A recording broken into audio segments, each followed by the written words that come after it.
ఎఫెసీయులకు రాసిన పత్రిక 4వ అధ్యాయం 15వ వచనంలో, ప్రేమ కలిగి ఉండు, సత్యం చెప్తూ ఉండు, ఏ దేవుని బిడ్డవని నువ్వు పిలువబడుతున్నావో ఆ దేవుని వలె, క్రీస్తు వలె అన్ని విషయములలో ఎదుగు అని దేవుడు వ్రాయించాడు. కొందరు కొన్ని విషయాలలో మారి, కొన్ని విషయాలలో ఎదిగి, ఇంకా నేను ఏ విషయంలో మారాల్సిన అవసరం లేదు, ఏ విషయంలో నేను ఎదగాల్సిన అవసరం లేదు అని అనుకుంటూ ఉంటారు. కానీ దేవుడు ఏం చెప్తున్నాడంటే, అన్ని విషయములలో ఎదుగు, కొన్ని విషయములలో కాదు, క్రీస్తు వలె అన్ని విషయములలో ఎదుగు అని చెబుతున్నాడు. అన్ని విషయాలు అంటే నీ మాటల్లో, నీ క్రియల్లో, నీ ప్రవర్తనలో, నీ నిర్ణయాల్లో, అన్ని విషయాల్లో క్రీస్తు వలె ఎదగాలి.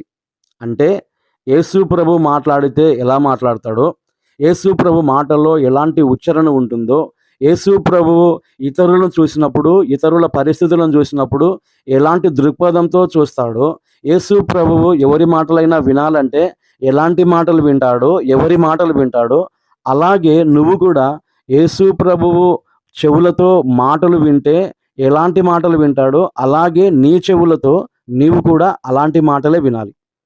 యేసు ప్రభు ప్రవర్తించినట్లే నువ్వు ప్రవర్తించాలి. యేసు ప్రభు ఒక పని చేస్తే ఎలా చేస్తాడో అలాగే నువ్వు పని చేయాలి. ఆ విధంగా నువ్వు క్రీస్తు వలె ఉండుటకు అన్ని విషయాలలో ఎదగాలి అని దేవుని వాక్యం చెప్తుంది. అప్పుడే క్రైస్తవుడవైనందుకు, క్రైస్తవులు అయినందుకు మన వలన దేవుని యొక్క నామము మహిమపరచబడుతుంది.